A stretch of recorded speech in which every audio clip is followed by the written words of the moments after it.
Series নির্ধারণের শেষ টি-20 অন্যায় অনিয়মের প্রমাণ চাইলেন সালাউদ্দিন। বাংলাদেশ টিম আমার বাপদাদার সম্পত্তি না, ঠিক আছে? এটা হচ্ছে যে যদি ভালো না করি এখানে সমালোচনা হবে, এটা আমাকে স্বাভাবিক মেনে নিতেই হবে। নতুন মোড়কের বিপিএল আয়োজনের চেষ্টায় বিসিবি, পারিশ্রমিকের দায়িত্ব নেবে বোর্ড।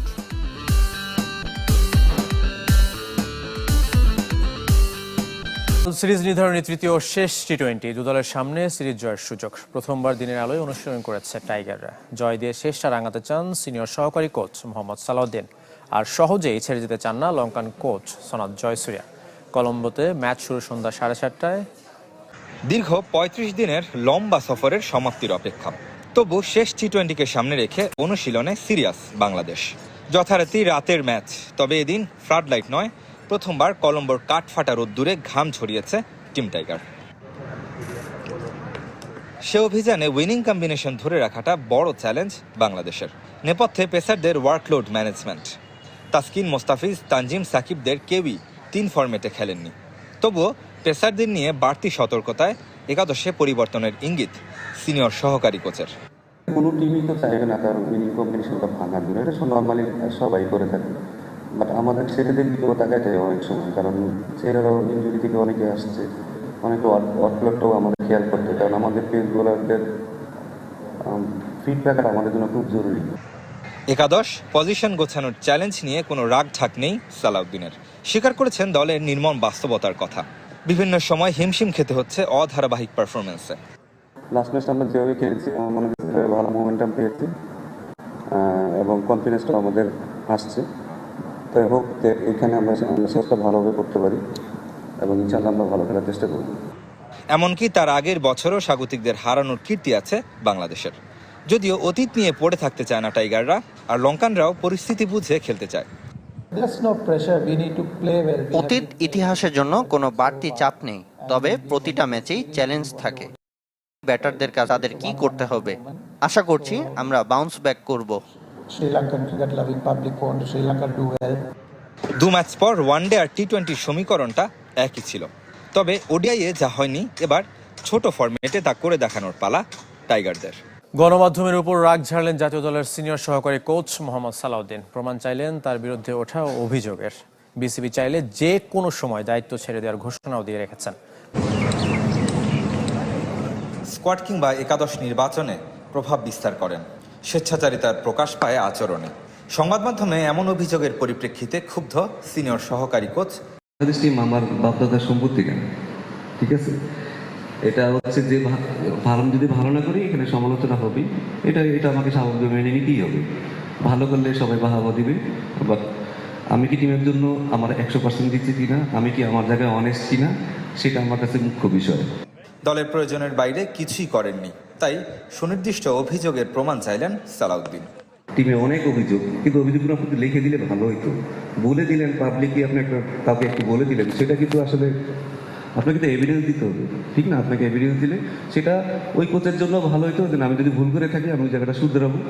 বাট আপনি একটু লিখে দিতে পারেন না। বাট আমি জানি আমি আমার জায়গায় 100% অনেস্ট কিনা।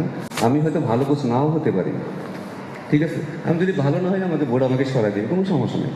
সিনিয়র সহকারীর মোড়কে মূলত দলের ব্যাটারদের নিয়েই বেশি কাজ করতে দেখা যায় সালাউদ্দিনকে। বিসিবির ব্যাটিং কোচ নিয়োগের ঘোষণায় কিছুটা কি অস্বস্তিতে এই লোকাল কোচ?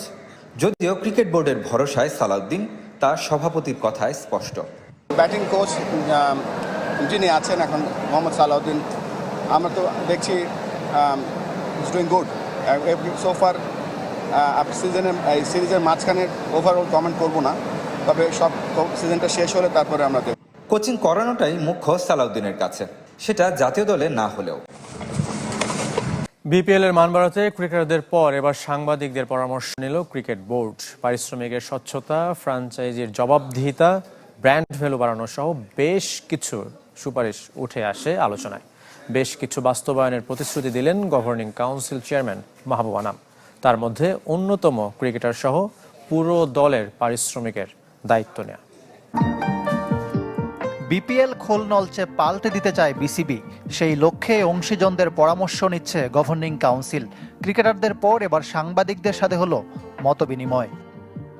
টুর্নামেন্টে নির্দিষ্ট সময়, ড্রাফট, পারিশ্রমিক, ফ্র্যাঞ্চাইজি বাছাই, ব্র্যান্ড ভ্যালু, দীর্ঘমেয়াদী পরিকল্পনা সহ অনেক কিছু উঠে আসে আলোচনায়। তবে সব পরামর্শ যে বাস্তবায়ন সম্ভব নয়, আগেভাগে স্বীকার করে নিলেন গভর্নিং কাউন্সিল চেয়ারম্যান।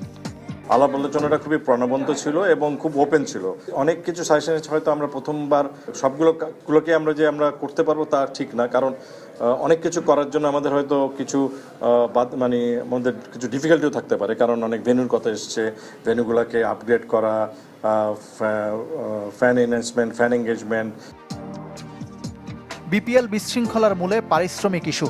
মোটা দাগে ক্রিকেটারদের চিন্তার কারণও এটা। এখন থেকে পুরো পারিশ্রমিকের দায়িত্ব নিজেদের কাঁধে তুলে নিতে পারে ক্রিকেট বোর্ড। প্লেয়াররা একটা ফ্র্যাঞ্চাইজি, আমাদের টিম ম্যানেজমেন্ট, মিডিয়া, বাট প্রত্যেকে যদি একত্রিত হয়ে আমরা যদি একই ভিশনে কাজ না করি, তাহলে কিন্তু বিপিএলকে আমরা কোনোভাবেই উজ্জীবিত রাখতে পারবো না। অংশীজনদের কাছ থেকে পাওয়া পরামর্শগুলো স্পোর্টস ম্যানেজমেন্ট প্রতিষ্ঠানের হাতে তুলে দেবে গভর্নিং কাউন্সিল। তারাই বাস্তবায়নের পথ দেখাবেন।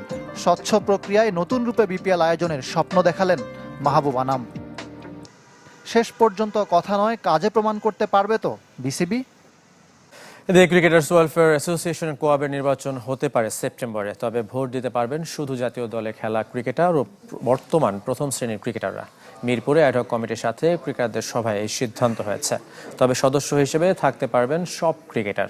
সেপ্টেম্বরে এনসিএল টি20-র ফিটনেস টেস্টের সময় ঢাকায় থাকবেন বেশিরভাগ ক্রিকেটার। সে সময় নির্বাচন আয়োজনের সিদ্ধান্ত হয়েছে। অ্যাডহক কমিটির চেয়ারম্যান হিসেবে সভায় সভাপতিত্ব করেন সেলিম শাহেদ। উপস্থিত ছিলেন সাবেক অধিনায়ক মিনহাজুল আবেদিন, খালেদ মাসুদ। নারী বিশ্বকাপের প্রস্তুতি ম্যাচের সূচি ঘোষণা করেছে আইসিসি। 3 দিনে 9টি প্রস্তুতি ম্যাচ হবে। বাংলাদেশ খেলবে 2টি, প্রতিপক্ষ শ্রীলঙ্কা। 25 সেপ্টেম্বর শ্রীলঙ্কা এ দল আর 27 সেপ্টেম্বর শ্রীলঙ্কা জাতীয় দলের সাথে খেলবে টাইগ্রেসরা। টুর্নামেন্টে স্বাগতিক ভারত হলেও পাকিস্তানের ম্যাচগুলো হবে শ্রীলঙ্কায়। বাংলাদেশের প্রস্তুতি ম্যাচ দুটিও কলম্বোয়। এসএ গেমসের জন্য বিদেশি কোচ আনতে চায় ব্যাডমিন্টন ফেডারেশন, যার অধীনে জাতীয় চ্যাম্পিয়নশিপ থেকে বাছাই করা সেরা 20 শাটলার নিয়ে আগামী মাস শুরু হবে জাতীয় দলের ক্যাম্প। এছাড়াও শাটলারদের দীর্ঘদিনের দাবি মেনে সেপ্টেম্বরে লিগ আয়োজন করতে চান সাধারণ সম্পাদক। কাতার প্রবাসী মুস্তাফিজুর রহমান জাতীয় ব্যাডমিন্টন খেলতে এসেছেন দেশে। 2 বছর পর কোর্টে গড়ানো এবারের আয়োজন তার মতোই চমকে দিয়েছে নারী এককে বর্তমান রানার্স আপ নাসিমা খাতুনকেও। গতবার যা খেলছি তার সেটার তুলনায় সব কিছুই চেঞ্জ। এবারের এনভায়রনমেন্টটা অনেক বেশি ভালো, প্লেয়াররাও অনেক বেশি ভালো, এবার সবার প্রস্তুতি ভালো। ইন্টারন্যাশনাল রুলস এখানে দিছে, এরকম প্রাইজ মানি দিত না, বাট এবার অনেক টাকা প্রাইজ মানি দিচ্ছে। জাতীয় ব্যাডমিন্টন শেষেই শুরু হচ্ছে জাতীয় দলের ব্যস্ততা। এসএ গেমসের জন্য আগস্টে শুরু হবে 6 মাসের ক্যাম্প। বিদেশি কোচ খুঁজছে ফেডারেশন, সম্ভাবনায় এগিয়ে ইন্দোনেশিয়ান। ন্যাশনালের পরে ওদেরকে সিলেক্ট করবো। আর কোচের ব্যাপারে এখানে তো দেশি কোচ আমাদের আছে, প্লাস বাইরে থেকে আমি ইন্দোনেশিয়া থেকে একটা কোচ আনার জন্য চেষ্টা করতেছি। আশা রাখি যে অগাস্টের মধ্যে আমি তাকে পেয়ে যাব। শ্রীলঙ্কার বিপক্ষে জয়ের লক্ষ্যে আজ বাংলাদেশ খেলবে সিরিজ নির্ধারণী ম্যাচ।